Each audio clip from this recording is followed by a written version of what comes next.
খারাপ খবরে বা খারাপ সিচুয়েশনে মার্কেট যখন স্ট্রংনেস দেখায় তখন সেই মার্কেট কিন্তু তার কিছু বলতে চায় আমাদের। আজকে আমি এই ভিডিওতে এক্সপ্লেন করব এবং দুটো তিনটে পয়েন্ট যুক্তি দিয়ে আলোচনা করব যে আজকের মার্কেটে স্পেশাল কি হলো যার জন্যে কিন্তু আমি হয়তো কাল পরশুই আমার যে ফুললি যে ইনভেস্টমেন্ট ফ্রি অ্যামাউন্ট ছিল সেটা হয়তো ফুললি ইনভেস্টেড হতে চলেছি মার্কেটে। চলুন এবং পয়েন্ট দিয়ে জানবো।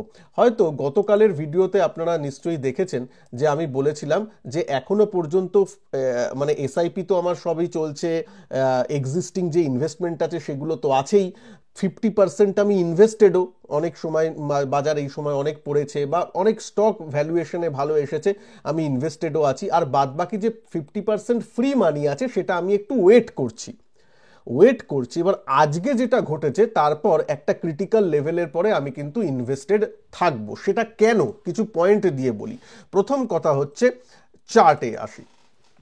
চার্টে যদি আসি এই জিনিসটাকে আমি আপনাদের সামনে একটু ভালো করে নিয়ে আসছি। আজকে চার্টে, এটা ডেইলি চার্ট নিফটির, দেখতে পাচ্ছেন নিফটি নিচ থেকে উপরে গেছে, 2-3 দিন একটু কনসলিডেট করেছে, একদিন একটু নিচেও এসেছিল, তারপর আজকে ব্রেকআউটের প্রায় কাছাকাছি এসে দাঁড়িয়েছে। ব্রেকআউটটা যদি হয় মানে 24,360-370 এরকম, মানে 24,350-এর উপরে ক্লোজিং একটা দরকার ছিল। আজকে ক্লোজিংটা ধারে কাছে হয়েছে, অ্যাডজাস্টেড ক্লোজিং হয়েছে 24,328-এ। 24,350-এর উপর হলে ভালো হতো। কেন বলছিলাম যে এই হাইগুলো আছে, এই হাইগুলোর উপরে যদি মার্কেট যায়, ক্লোজিং দেয়, আমি কিন্তু বাদবাকি আমার যে 50% আছে তার মধ্যে থেকে ধরুন 40%ই ইনভেস্টেড হয়ে যাব, মানে ধরে নিন ফুললি ইনভেস্টেড হয়ে যাব।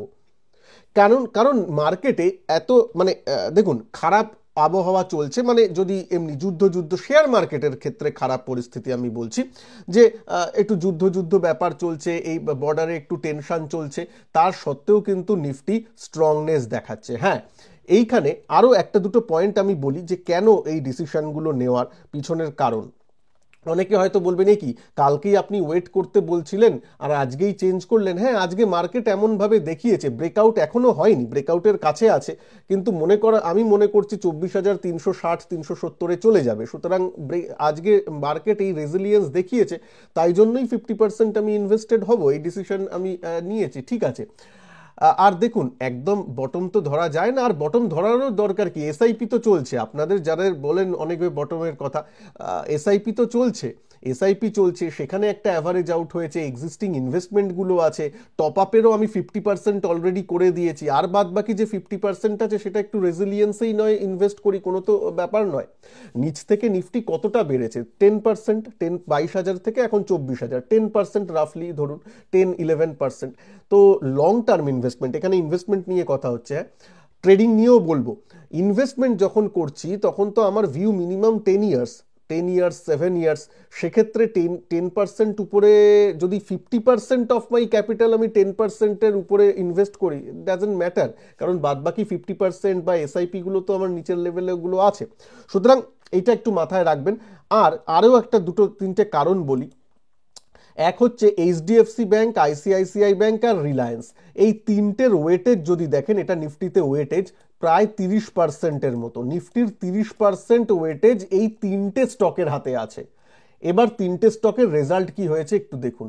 এইচডিএফসি ব্যাংকের তো জবরদস্ত রেজাল্ট, জবরদস্ত, সব থেকে বেস্ট ব্যাংকিং এর মধ্যে রেজাল্ট এসেছে এইচডিএফসি ব্যাংকের। আইসিআইসিআই এরও খুব ভালো রেজাল্ট এসেছে।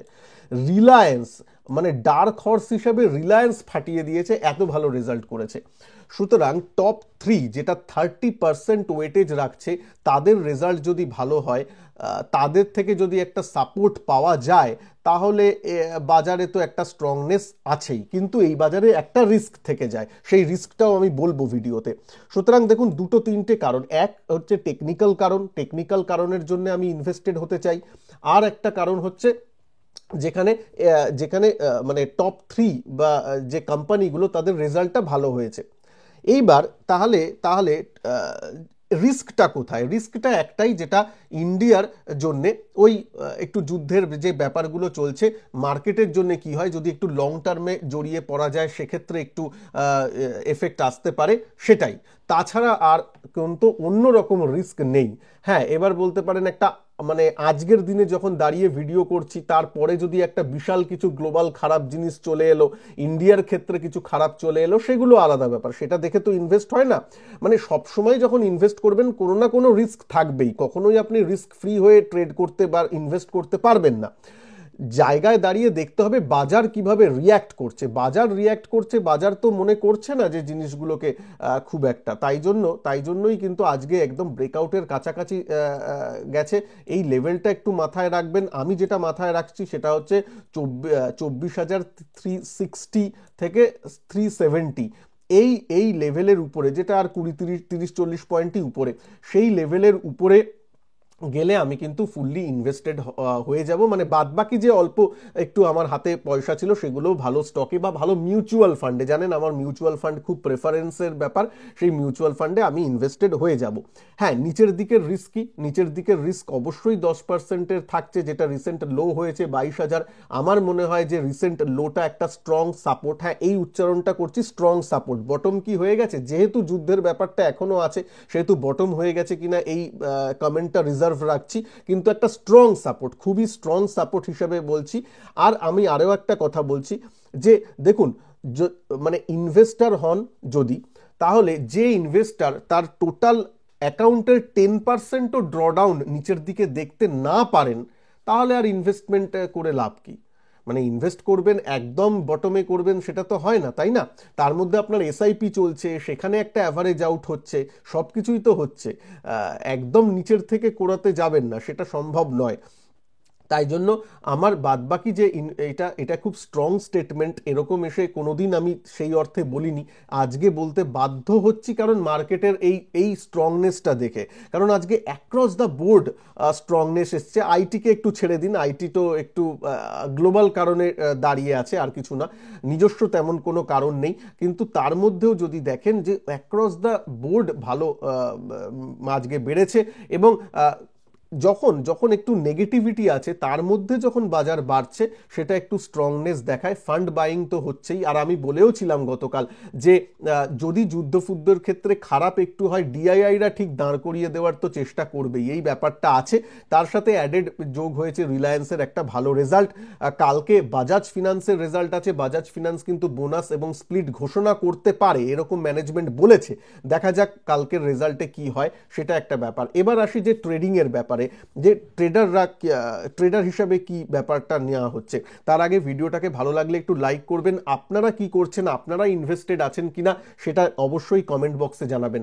আর একটা কথা আমি বারবার বলি, বাজারে একদম কোনো সময় জিরো হয়ে যাবেন না। মানে হয় না, অনেকে আছে যে টাইম করতে যাই উপরের দিকে পুরো পোর্টফোলিও বেচে দিই, তা কিন্তু একদমই নয়। মনে করে দেখুন, আমি সঞ্জয় টক্স হিন্দি যে চ্যানেল, সেখানে আমি লাইভে বলেছিলাম, লাইভ ক্লাস করিয়েছিলাম, সেবার বলেছিলাম তখন 29শে সেপ্টেম্বর বলেছিলাম যে এখন ইটস কামিং, এটা টপ হওয়ার জায়গায় মোটামুটি আছে, এটা আমি বলেছি। তা সত্ত্বেও কিন্তু আমি আমার পোর্টফোলিওকে জিরো করিনি। হ্যাঁ, কিছুটা পোর্টফোলিও রিব্যালেন্সিং করেছি, সেগুলো তো আলাদা ব্যাপার। কিছুটা একটু প্রফিট বুক করা হলো টপে, হ্যাঁ একটু ওখান থেকে বেরিয়ে একটু ডেপ্ট ইনস্ট্রুমেন্টে বাড়ানো হলো, সেগুলো আলাদা। ইকুইটি যখন ওভারভ্যালুড হয়ে যায় সেটা আলাদা, কিন্তু জিরো করে দেওয়া হয় না পোর্টফোলিও ইকুইটির। তেমনি এখনো অনেকে যারা টাইমিং করতে যান, জিরো যারা করেছেন তারা সবসময় ফেসে যাবেন, তারা কোনোদিন আর নিতে পারবেন না। এই জিনিসটা করবেন না।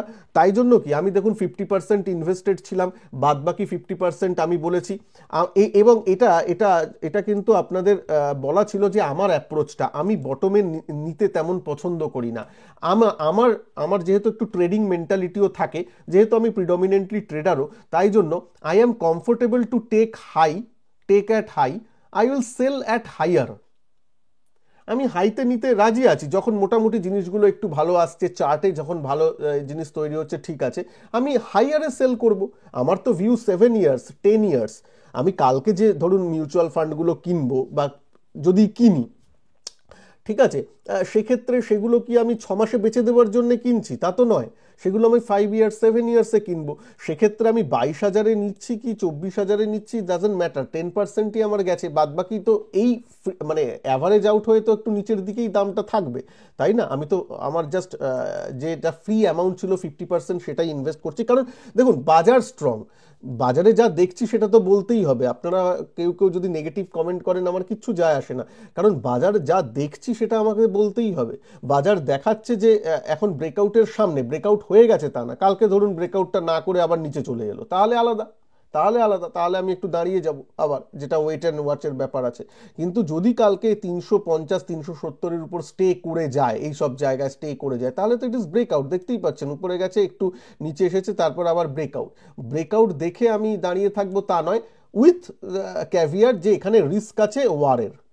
এই কথাটা লিখে দিলাম, এইটাই একটা রিস্ক এবং সেই রিস্কটা যে নিতে পারবেন তারা মার্কেটে থাকবেন, যারা নিতে পারবেন না মার্কেটে থাকবেন না, সোজা কথা। আমি এই রিস্কটা নিতে পারি কারণ আমার ভিউজ 7 ইয়ার্স, এই 10 ইয়ার্স এরকম আমার ভিউজ আছে, যা আমি ইনভেস্টমেন্ট করব তার উপর। এবার ট্রেডার হিসেবে কি করব সেটা বলছি। এটা ক্লিয়ার হলো। ভিডিওটাকে প্লিজ একটু লাইক করে দেবেন, চ্যানেলে নতুন হলে চ্যানেলকে সাবস্ক্রাইব করতে ভুলবেন না।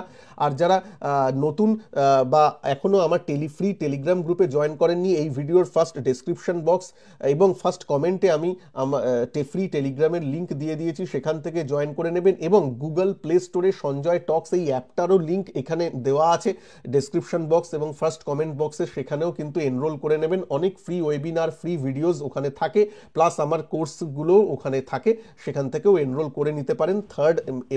3rd মে থেকে আমার new course on investment and portfolio rebalancing এর উপর স্টার্ট হচ্ছে এবং এর পরবর্তীকালে অপশন এবং সুইং ট্রেডিং এর উপরও নিউ কোর্স আসবে। আচ্ছা, এইবার আমি আসি ট্রেডার হিসাবে প্রথম কথা, যখনই 24,350 360 এর উপরে চলে যাচ্ছে, তখনই আমার বাই অন ডিপ স্ট্র্যাটেজিতে এসে যাব এবং বুলিশনেস থাকবে। মানে আবার নতুন করে ধরুন সুইং ট্রেডগুলো করা। সুইং ট্রেড আমি মাঝখানে খুব একটা তেমন করছিলাম না, কারণ কি বলবেন, বাজারই নিচের দিকে, বাজার মাঝে মাঝে নিচের দিকে যাচ্ছে, উঠছে, ঠিক আছে, আবার নিচের দিকে যাচ্ছে, সুতরাং তা নয়। সুতরাং আবার আমি সুইং ট্রেডের দিকে দেখব, আবার নর্মাল যেমন হয় তেমন করব। হ্যাঁ, একটাই রিস্ক, সেটা হচ্ছে ওয়ার তরফ থেকে কি খবর আসে, এবং যে খবরটা আপনি কোনো সংবাদ মাধ্যমও প্রেডিক্ট করতে পারবে না, কারণ অ্যাকচুয়াল বর্ডারে বা অ্যাকচুয়াল কি প্ল্যান সেটা তো আমাদের কাছে ডেফার্ডই আসবে, সেটা পরেই আসবে, এবং বেশিরভাগ জিনিস রাতের দিকেই হয়, ঠিক আছে। সো আমাদের কাছে রাতের দিকেই আসবে, সকালে মার্কেট হয়তো রিয়্যাক্ট করবে, ওই রিস্কটা থাকছে, এটা বারবার বলছি, ওয়ারের এই রিস্কটা থাকছে। এবং মানে কি বলবো, এটাকে অ্যাজ আ প্রফেশনাল হ্যাজার্ড হিসাবেই নেবেন যারা ট্রেড করবেন। আর যারা ওই রিস্কটা নিতে চান না, তারা একটু ওয়েট করে যান, এই ওয়ারের ব্যাপারগুলো একটু হয়ে গেলে নয় ঢুকবেন। কিন্তু 350 360-এর উপরে বাজার থাকলে বাজার পজিটিভ, বাজারে ব্রেকআউট এসেছে, নতুন breakout, and I am very positive and I am very bullish on Nifty above 24,350 or 360, ঠিক আছে। এই স্টেটমেন্টটা অনেকদিন বাদে দিলাম, এবং অনেকদিন বাদে দেওয়ার এইটাই কারণ যে ভালো লাগছে, আজকে মনটা ভালো যে এত খারাপ নিউজেও কিন্তু বাজার বেড়েছে। ধরে নিচ্ছি যে ওয়ারের তরফ থেকে কোনো খারাপ খবর আসবে না, এটা ধরে নিয়ে। আচ্ছা, এইবার তাহলে কোন কোন স্টকের দিকে আমাদের নজর থাকা উচিত, এটা প্রশ্ন আসবে সুইং ট্রেডিং এর ক্ষেত্রে। সেই স্টকগুলো এই পড়ন্ত বাজারেও স্ট্রংনেস দেখিয়েছে। আমি বারবার বলে এসেছি, যখন নিফটি যখন এইসব জায়গাতেও ছিল, একই কথা বলে এসেছি। এবং যদি আপনি চার্ট দেখেন, সেই ডিফেন্স সেক্টরের কিছু কিছু স্টক, তার মধ্যে মাঝগাঁও ডক অনেকবার বলা আছে, সেই জিনিসগুলো ভালো চলছে। কোনো রেকমেন্ডেশন বা কোনো কিছু নয়, চার্টে প্যাটার্নে ভালো লেগেছিল বলে অনেক দিন আগে আপনাদের সাথে ওয়াচলিস্ট হিসাবে শেয়ার করা ছিল, সেই জিনিসগুলোই বেড়েছে। আজকে দেখুন 4-5% মাঝগাঁও ডক বেড়েছে। তো এই জিনিসগুলো ওয়াচলিস্টে রাখা, যা আমরা জানি চিনি, সেই স্টকগুলোই বাড়বে যেগুলো আগের বুল মার্কেটে পার্টিসিপেট করেছিল। তার মধ্যে থেকেই অধিকাংশ, সব নয়, অধিকাংশ স্টক যেগুলো স্ট্রংনেস দেখিয়েছে সেইগুলোই থাকবে, এবং সেগুলোই থাকছেও, দেখাও তাই যাচ্ছে। তো ঠিক আছে, সেগুলো ওই বাই অন ডিপস, ওই ফোমোতে একদম যেদিন বেড়ে গেছে সেদিন নয়, আরামসে নিতে পারবেন, সুযোগ দিচ্ছে। আপনি মাঝগাঁও ডকের একটা উদাহরণ দিচ্ছি, মাঝগাঁও ডকের কোনো রেকমেন্ডেশন নয়, কিন্তু মাঝগাঁও ডকের উদাহরণে দেখুন, 2-3 দিন আগেই দেখুন ও 20 EMA তে এসেছিল, 2-3 দিন ধরেও কারেকশন দিয়েছিল, সুযোগ দিয়েছিল। তাই এরকম সুযোগ দেবে সব স্টকই। আজকে হয়তো বিএসসি কে নিয়ে অনেকে ভাবছেন বিএসসি হাতছাড়া হয়ে যাচ্ছে, এত বেড়েছে, ও সুযোগ দেবে, সব স্টক সুযোগ দেয়, একটু ধৈর্য রাখতে হবে। আর মেন নিফটি বা সেন্সেক্সকে স্ট্রং থাকতে হবে, যেটা কিন্তু দেখা যাচ্ছে, বা একটু দেখা যাচ্ছে কেন, মানে আমি একটু রিজার্ভ রাখছি, যেহেতু কালকে যদি ব্রেকআউটটা হয়, তাহলে কালকে হোক বা যেদিনই হোক, কালকেই যে হবে তা নয়, যেদিনই হোক ব্রেকআউটটা ওই 360-এর উপরে, 24,360-এর উপরে, 350-এর উপরে যখন স্টে করবে তখন, এটা কিন্তু একটু মাথায় রাখবেন।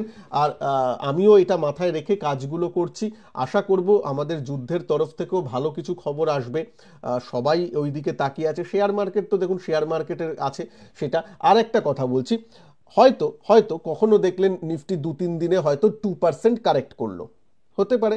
তাহলে 2% মানে 500 পয়েন্টের মতো নিফটি পড়লো। তাতেই যদি গেল গেল রব করেন, তাহলে আর শেয়ার মার্কেটে থাকা ভুলে যান। শেয়ার মার্কেটে থাকবেন আর 2% হিট বা 2% নিফটির ভোলাটিলিটিকে নিতে পারবেন না, তাহলে আর কি আমরা মার্কেট করছি? 2% 3% মানে যে কোনো সময় রানিং কারেকশন হতে পারে, ওইগুলোকে ম্যাটার করলে চলবে না। ওভারঅল মার্কেট দেখতে হবে, ওভারঅল বাজারের সেন্টিমেন্ট দেখতে হবে, সেটা কিন্তু পজিটিভ আছে। ইকোনমিক্যালি ভারতকে দেখতে হবে, ইকোনমিক্যালি ভারত স্ট্রং আছে।